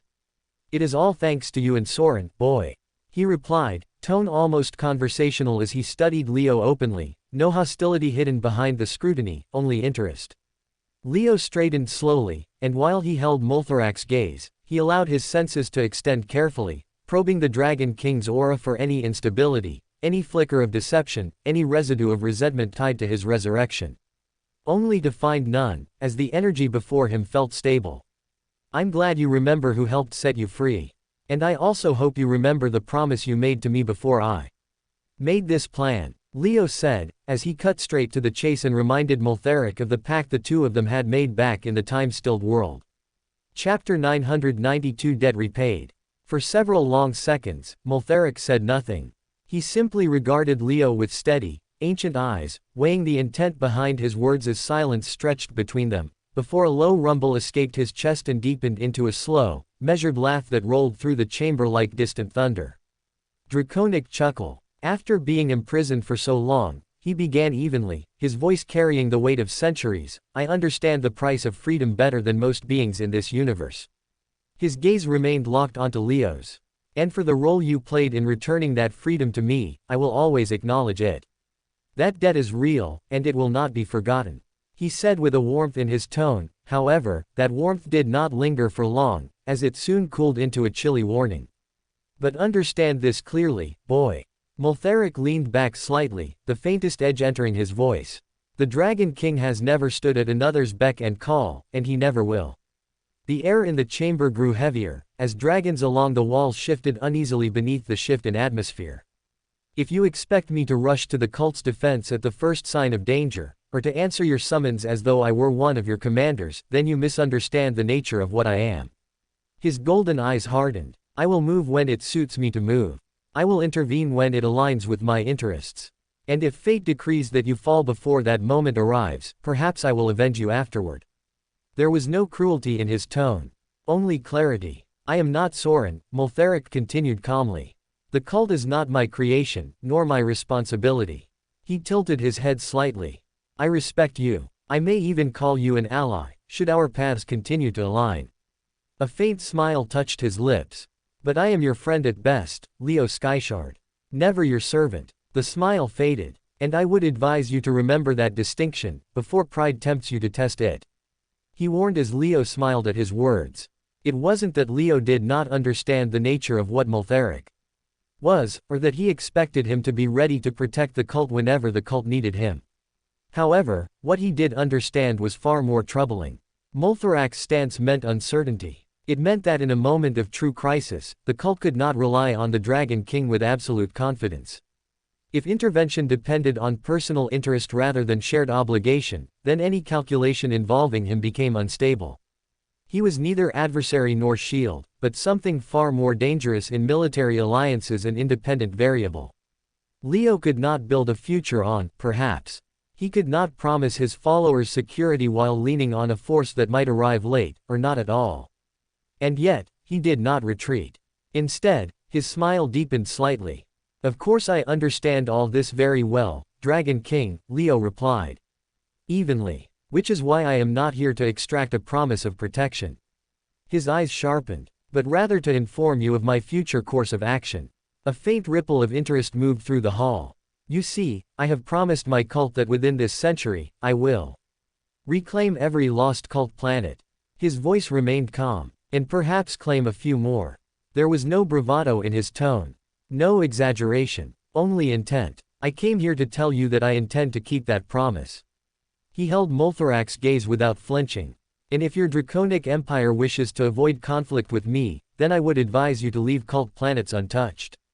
Silence. Then, Molthorak burst into booming laughter. The sound shook the chamber, braziers flickering as the ancient dragon threw his head back, clearly entertained. Through his mastery of aura, Molthorak felt no deception in Leo's words. No hesitation. No empty posturing. The ambition radiating from him was steady and real. As that was what fascinated the ancient dragon. Leo stood before him as a monarch-tier warrior, someone who, in a direct clash, would not survive against the Dragon King as he was now, for the difference in raw power between them was undeniable. And yet, he did not shrink or soften his claim. He did not frame his ambition as negotiation. He stated it as fact. As it was that spine, that refusal to bend, that gained him Molthorak's respect. For when Caliph had proposed dividing the universe, he had done so cautiously, suggesting shared dominion and measured expansion. While Leo did not suggest it, he declared, there was no talk of halves. No polite distribution of territory. He demanded space for his rise. And it was precisely the distinction which separated the two in Molthorak's eyes. Caliph sought alliance to preserve balance. Leo sought growth regardless of consequence. And though Molthorak did not say it aloud, he respected the latter far more. I will inform my people not to meddle in cult territories, Molthorak said at last, his voice steady and authoritative as his golden eyes remained fixed on Leo. In fact, your cult may become the only human faction the dragons actively trade with. The universe is vast enough for both of us while greater enemies still roam it. However, understand this clearly, if that balance ever shifts, the nature of this understanding will shift with it. There was no threat in his tone, only truth. Leo held his gaze without hesitation, sensing no deception within the Dragon King's aura. This was not loyalty, nor was it subservience. It was alignment born of mutual ambition and temporary convenience. That is fair, Leo replied calmly. Thank you for your time, Great King, I do appreciate it. He said before turning to leave, as Molthorak stared at his retreating form for a couple seconds before suddenly asking him to wait. Wait, Molthorak said loudly as Leo paused, the Dragon King's expression serious and slightly reluctant as he tossed him a package wrapped in thick cloth. With this, consider the debt I owe Soren paid. It's just you that I owe to now. The dragon said, as Leo raised an eyebrow in confusion as to what the package was. Chapter 993 An Invaluable Gift. It was only after Leo had returned to the destroyer and the fleet began its ascent toward Ixtal that he finally allowed himself a quiet moment to examine the cloth-wrapped bundle Molthorak had tossed to him. As seated alone in the dim cabin, with the low hum of the engines vibrating through the metal beneath his boots, he unwrapped it carefully. Unwrap. The moment the fabric fell away, his breath stilled, for resting in his palm was a blade he recognized instantly. Isn't that? His eyes widened as the polished edge caught the cabin light. Grudgekeeper. The final masterpiece crafted by Supreme Master Argo before his death. One half of the twin daggers Soren had wielded in his last battle. Leo ran his thumb lightly along the flat of the blade, careful to avoid the edge, as he felt the faint pulse of origin metal that had tasted god blood in its last battle. So you managed to pass one half of the set on, even while surrounded by 7 enemy gods. A quiet respect surfaced in his chest. Soren had truly thought ahead, even in his final moments. To be honest, Leo had never expected to see Grudgekeeper again, certainly not in cult hands. He had assumed that once Soren fell, the blade would have been seized by Morris, or Caliph, or another opportunistic god eager to claim such a relic. And yet here it was. In his hand. This gives me leverage. He exhaled slowly. Origin weapons were not mere artifacts, they were strategic assets, political weight, and divine bargaining chips in the game of universal domination, and for Multheric to hand one over instead of claiming it for himself was not a small gesture. The old dragon must already have what he needs. Leo concluded, as he recalled their earlier conversations in the time-stilled world where Multheric had once mentioned that the teeth of his original body were coated in origin metal. If that was true, then the Dragon King possessed a personal arsenal embedded within his own being that was far more practical to him than a human-crafted dagger. Which meant this gift had cost him little in utility, but much in symbolism. Not bad, Leo thought, as he allowed himself a faint smile. With this, I will consider your debt to Soren repaid. He concluded, as he wrapped Grudgekeeper carefully in its cloth once more, before securing it within his storage ring. THRUMM. The hum of the destroyer deepened as it entered warp. Ahead lay expansion, war, and uncertainty. But now, with a god-killing weapon by his side, Leo felt just a little more reassured about facing those uncertainties than he did a few moments ago. Meanwhile, within the time-stilled world, Aegon Ver's POV. While Leo met Multheric, within the time-stilled world, Ver had already begun his life anew as a nameless soldier. He stood alone inside a dim barracks chamber, staring at his reflection in a sheet of polished metal, as mana gathered beneath his skin in controlled currents. With a steady breath, he activated shapeshift, feeling bone structure soften and reform, jawline narrowing, cheekbones shifting, hair darkening by several shades until the face staring back at him no longer belonged to the dragon Aegon Ver. It belonged to no one. Just another recruit. Per Leo's instruction, he shed the title of dragon entirely. No body tattoos. No special robes. No acknowledgement from those who believed in the prophecy of the dragon, as when he stepped into formation the next morning, he did so in plain cult armor, his nameplate bearing nothing but a single word chosen at random. No one bowed. No one stared. No one knew. And that was exactly how he wanted it. Captivity had stripped him of more than freedom. It had carved humiliation into his pride and forced him to confront a truth he had long ignored, which was that strength borrowed from title was not the same as strength earned through will. When Leo had needed him most, when the universe itself seemed poised on a blade's edge, Ver had been chained, powerless. Irrelevant. That memory burned hotter than any forge. He trained before dawn, when frost still clung to the grass of the time. Stilled world and most soldiers were asleep. He trained after drills ended, long after others retired to rest.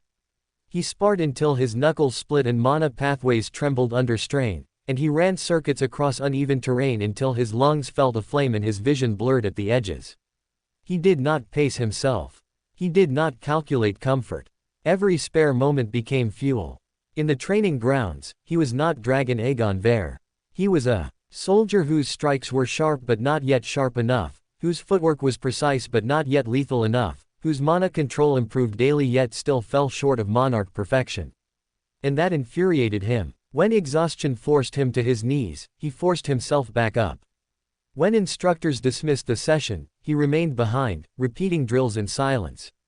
When his body finally collapsed, it did so on the cold floor of the barracks, armor half removed, muscles trembling from overuse. Day after day, without complaint, without recognition, the other soldiers began to notice the quiet intensity of the unnamed recruit. They spoke of his discipline in hushed tones. Some avoided sparring him. Others sought him out, eager to test themselves against the man who fought like he had something to prove. And they were not wrong. Ver did have something to prove. To Leo. To himself. To the memory of the chains that once bound him. Monarch tier no longer felt like an aspiration. It felt like a deadline, and until he reached it, he had decided that he would not rest. I need to do this. I need to prove to the whole universe that the prophecy of the dragon is not a farce. That I am more than just a political pawn. That I am the cult's dragon. Ver thought, as it was this singular motivation that turned him from Just another talented boy who tried to work hard, to a man obsessed with improvement, to the point where nothing else mattered in his life. Chapter 994 Momentum and Perception. Planet Ixtal, Temporary Skyshard Mansion, Leo's POV. After concluding his meeting with Moltheric, Leo returned to Ixtal without delay and immediately summoned Chaosbringer to brief him on the shifting political landscape that now surrounded the cult. "My lord," Chaosbringer said as he entered the room and bowed deeply, as Leo wasted no time laying the situation out before him. "I met him," Leo began, leaning back in his chair as Chaosbringer straightened attentively. "And he is not hostile. He will not interfere in cult territories, and he even agreed to trade," Leo replied after a brief pause. "However, if we are attacked, he will only move to protect us if it suits him, and if not, he may simply avenge us afterward." Chaosbringer absorbed the information without interruption, his expression controlled and thoughtful. "He made it clear," Leo continued evenly, "that he is an ally in alignment, not an obligation. And that we cannot count on him for concrete support as and when we might need it." Silence settled between them, and for a moment Leo expected visible concern, yet instead Chaosbringer lowered his head slightly as though contemplating something far more intricate than disappointment. "My lord," he said carefully, his voice soft and deferential, "this is not a problem. In fact, if handled correctly, this may become a tremendous advantage." Leo's gaze sharpened, though he did not interrupt. "In this universe," Chaosbringer continued, keeping his eyes lowered in respect, "perception is often more powerful than reality. The great clans do not move based solely on strength, but rather on perceived strength. As long as the universe believes that the Dragon King stands behind the cult, even in name, that belief alone shifts the political equation in our favor." Leo tapped his fingers once against the table. "Explain." Chaosbringer bowed slightly deeper before continuing. "If a faction strikes the cult while the perception exists that Moltheric favors us, then it ceases to be an attack on the cult alone and instead becomes an indirect challenge to the Dragon King's judgment and authority. No clan will wish to test whether Moltherac's indifference is absolute or conditional, and that uncertainty alone will breed hesitation." Leo's expression shifted subtly as he listened. "If we publicly acknowledge trade with the dragons, allow controlled leaks of private audiences, and ensure that our fleets are seen departing from Dulohora and Draconia unopposed, then the narrative will construct itself," Chaosbringer explained humbly. "The cult and the Dragon Dominion are aligned." Leo remained silent as Chaosbringer finally lifted his gaze slightly. "My lord, Moltheric does not need to protect us actively. He only needs to refrain from denying association, and the rest can be shaped." A faint, almost reverent smile touched his lips. "Leave the rest to me." Leo studied him for several seconds before Chaosbringer bowed once more. "I will begin weaving the narrative immediately. Within the next 3 to 5 years, it will not matter whether the dragon stands beside us physically, because the universe will believe that he does." A quiet confidence settled in the room as he added softly, "And once belief hardens, it becomes truth in the minds of our enemies." Leo leaned back slowly, realizing that for the first time since leaving Dulohora, the uncertainty surrounding Moltheric no longer felt like a vulnerability, but rather a form of leverage. "Very well," he said calmly. "Do it." Chaosbringer bowed deeply. "As you command, my lord." As he exited the study with plans already forming behind lowered eyes, Leo once again realized just how important Chaosbringer was to his empire, and with his advancing age, how losing Chaosbringer would be the biggest political blow he would ever have to face in his life. Meanwhile, planet Granada, Morris's paw. Morris laughed softly as he turned the Grudgekeeper dagger between his fingers, the polished edge catching intermittent flashes of lightning while his thoughts moved not toward the weapon itself, but toward the divine throat it would soon be pressed against. Kaboom! The universe had not even begun to adjust to the fracture of the old order, and already the great clans were behaving as though severing ties with Calith had granted them new wings, and as though independence itself could substitute for power. 5 gods standing alone. 5 banners raised in premature confidence. 5 potential corpses. His smile sharpened as he began narrowing the field with patient intent, because chaos without structure bored him, whereas targeted elimination reshaped eras. Dutrask surfaced first in his mind.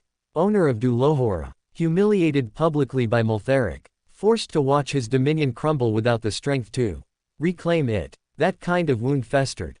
Pride injured before the universe did not heal cleanly, and Dutrask would be compensating already, overextending forces, speaking louder than necessary, trying to reassert relevance. Remove him now, and the Du clan would not simply lose a god. They would lose face. Their recent humiliation would calcify into permanent weakness, and the other clans would quietly begin circling their remaining territories. Then there was Ruvasa. Bold, resilient, recently tested in open war. Her injuries had not been fatal, yet Morris remembered the moment her defenses faltered, the strain in her aura that no proclamation of unity could fully conceal. Eliminate her instead, and the narrative would shift violently. A goddess who defied the old order only to fall in the new era would send a sharper psychological tremor through the remaining clans. Morris rolled the possibilities through his mind with cold precision. Dutrask's death would fracture territorial stability. Ruvasa's death would fracture morale. Both outcomes promised cascading distrust. The question was not who deserved to die. The question was which collapse would ignite greater disorder. Tap tap. He tapped the dagger lightly against his palm, a thoughtful rhythm accompanying the storm's distant rumble. They believe they've stepped into a new age, he murmured. Amusement threading through his voice. Independence had made them bold. Bold gods miscalculated. Whether it would be Dutrask's wounded authority or Ruvasa's fragile body that he extinguished first hardly mattered in the grand design. What mattered was momentum. And Morris had every intention of ensuring the universe never found its footing again. Chapter 995, A Shifting Universal Order. 2 months later. On a U-clan-controlled planet, 2 righteous faction commoners at an outdoor cafe. A lot changed in the universe in the months following the fall of Dulohora, as what had first seemed like an isolated catastrophe slowly revealed itself to be the beginning of a structural collapse that no single faction appeared capable of containing. At a modest outdoor cafe overlooking a crowded transit boulevard, 2 middle-aged men sat across from one another beneath a flickering canopy light, a folded news sheet spread between their cups of cooling tea as hover vehicles drifted past in restless streams overhead. "Did you see the headline today?" one of them asked, tapping the bold print with a nervous finger as his eyes skimmed the columns again to ensure he had not misread the figures.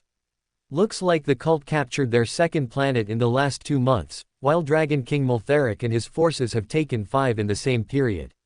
It seems like the remnants of the former Righteous Alliance are bleeding territory faster than anyone predicted," the man said, as his companion let out a long breath and leaned back in his chair, glancing around instinctively before lowering his voice despite the ordinary bustle of nearby patrons. "Ever since the Righteous Alliance crumbled, everything has become unpredictable," he replied, shaking his head slowly as though still adjusting to the speed of change. "They are saying there will be no interstellar circuits this year either, because the universal government has been dissolved. Which means the entire competitive framework has lost funding, oversight, and legal standing." He reached for his cup but did not drink, his brow creased with quiet frustration. Universities are already cutting programs, research grants have dried up across multiple sectors, and billions of administrative workers across the universe have been laid off in the last 6 weeks alone. The first man grimaced and turned the page of the paper, scanning a separate article that detailed economic indices trending downward across former Alliance territories. "The universal banking system is in shambles," he muttered, tracing a chart that showed interstellar credit devaluation against rising commodity prices.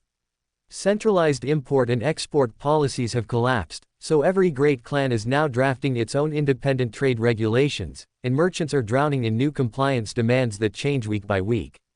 He rubbed his temples as if the numbers themselves caused physical discomfort.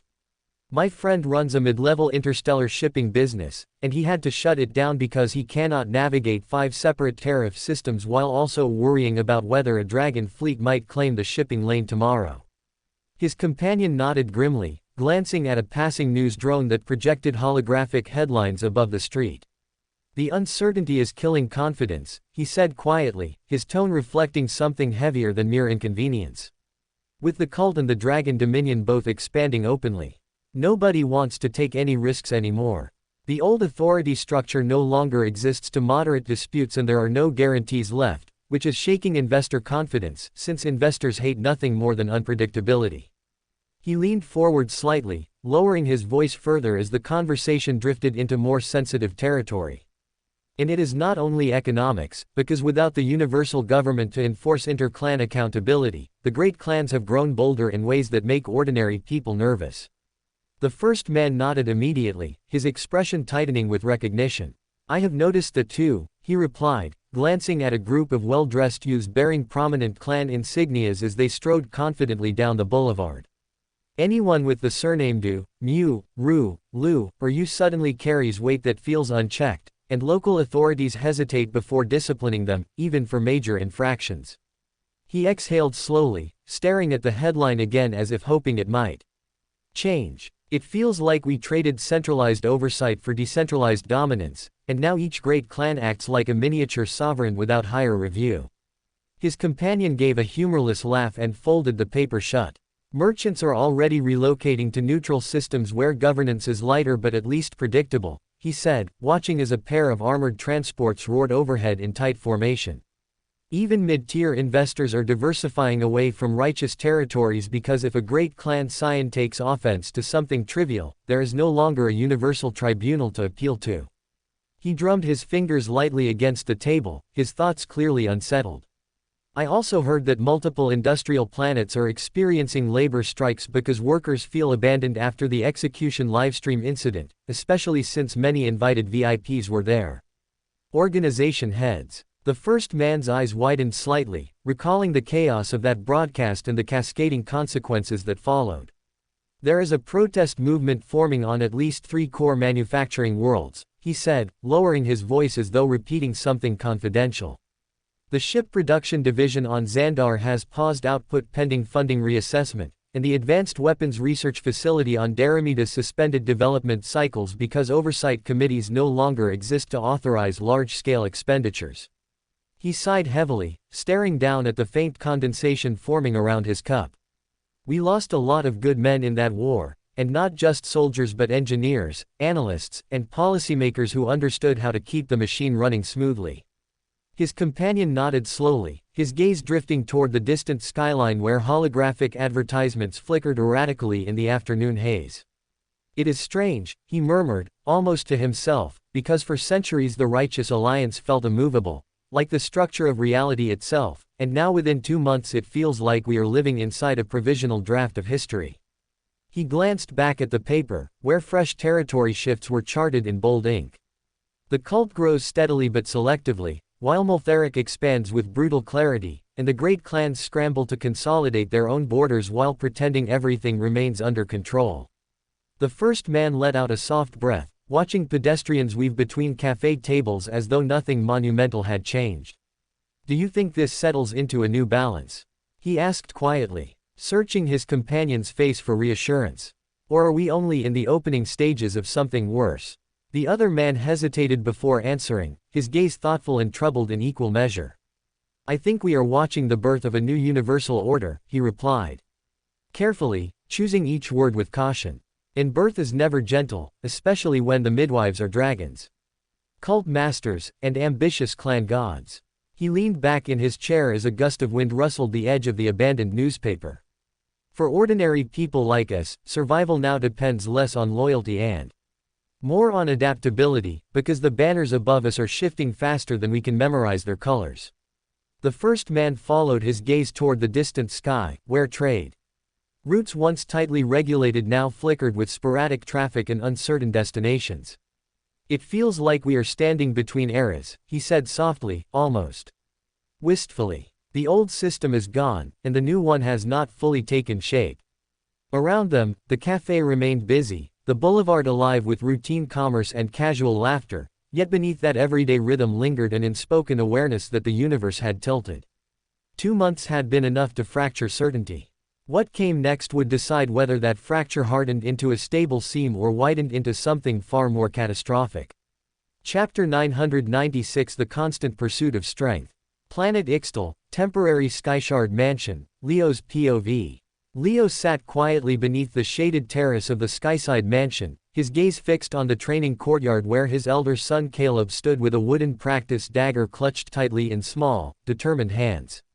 Across from him, an instructor corrected his stance with patient precision, guiding him through the foundational principles of thrusting, blocking, and jabbing while emphasizing the importance of balanced footwork and controlled breathing. Caleb was soon going to turn 6, and it was cult tradition that children initiate onto the path of a warrior before joining school, and hence, Amanda had hired a private instructor to get Caleb on par with his peers. Slash. Jab. Thrust. The movements were simple, almost too easy for Caleb to replicate, and yet they were not perfect, as Leo could instantly see the dozens of micro mistakes the kid made while copying his instructor. The arc is not correct. The intensity is wrong. Your shoulder hitches when you pull it back, Leo thought, as he winced in agony as Caleb lunged forward, the kid's footing slipping mid-thrust, as his balance faltered, forcing the instructor to gently reposition his balance so as to keep him from stumbling and crashing onto the stone. Leo watched in silence. There was something grounding about this sight, something almost surreal in its stability. He had now been home for nearly 3 months since the war at the pit had ended, and in those 3 months he had spent more time with his family than he had in the previous decade combined. He had eaten meals at the same table. He had slept under the same roof for consecutive weeks. He had even listened to the day-to-day undertakings of his kids, which were utterly pointless and still interesting. And he did not dislike it. In fact, he appreciated it more than he expected. Running the cult, shaping policy, guiding expansion, watching his children grow under safer skies than he ever knew in his youth, it all carried a quiet satisfaction. And yet, something felt incomplete. He did not quite know how to articulate it, but the stillness unsettled him in subtle ways. When he was not chasing improvement, not testing the limits of his body and mind, not standing on the edge of breakthrough, he felt as though he were drifting slightly away from the path that had defined him. Greatness had never been handed to him through comfort but rather always carved through friction, and hence when he was not improving, he felt oddly stagnant. Thrust. Shuffle. His gaze returned to Caleb, who attempted another thrust, this time landing it more cleanly. He's going to have a much better foundation than I ever did. Leo thought, as he realized that his children were beginning their journey as a warrior far earlier than he ever had. For at Caleb's age, Leo had not known what it meant to hold a weapon, let alone train with one. Back then he had been nothing more than an earth-born child with beat-down video game consoles in his hands and no comprehension of the universe's cruelty. While now, he ruled planets, negotiated with ancient beings and shaped the political order of galaxies. Every single piece of that ascent had been built upon personal strength, not alliances, not politics, strength. So he understood better than anyone that should that foundation ever weaken, everything he had constructed could crumble. Overnight. I need to master the technique the timeless assassin told me about when we met. The manual even he could not comprehend on his road to becoming a demigod. For only by mastering it will I have the most perfect foundation for a breakthrough. Leo thought, as he recalled his conversation with the timeless assassin where he had been introduced to a technique that was allegedly more difficult to master than the Sevenfold Revelation Codex, and more frustrating than the Emperor's Suppression Manual. Clench. Leo's jaw tightened slightly. The timeless assassin had mentioned that not even he could master that technique back then, and hence Leo wondered if attempting such a risk was even wise. And yet, he couldn't help but feel as though stagnation was a greater risk than failing to comprehend something impossible. Stumble. Wobble. Caleb stumbled again, losing balance mid-jab before catching himself. His face flushed with frustration. Leo recognized that expression instantly. The refusal to accept mediocrity. The irritation at one's own limitations. As he realized that he simply wasn't wired for mediocrity, as though something in his very blood resisted it with all its force. Screech. He rose slowly from his seat. His expression stern, and his decision made, as although he recognized the value behind stability, he also knew himself well enough to understand that without pursuing the next frontier of strength, he would slowly become a lesser version of who he was meant to be. Amanda will not be too thrilled about me leaving for another expedition, but I have to go. Leo thought, as he knew very well that leaving again, even briefly, would reopen old arguments and quiet disappointments. But some paths demanded solitude.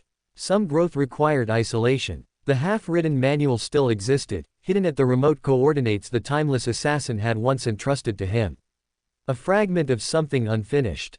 A challenge that bordered on madness. And it was only by mastering it that he could stand above all demigods at the same tier, and perhaps gain the strength necessary to challenge even gods, as only then could he keep the cult truly safe from all enemies. It's a path I must take, no matter what, Leo thought, as he turned away from the courtyard, Caleb's determined voice echoing faintly behind him, as he firmly made up his mind about the path he would take.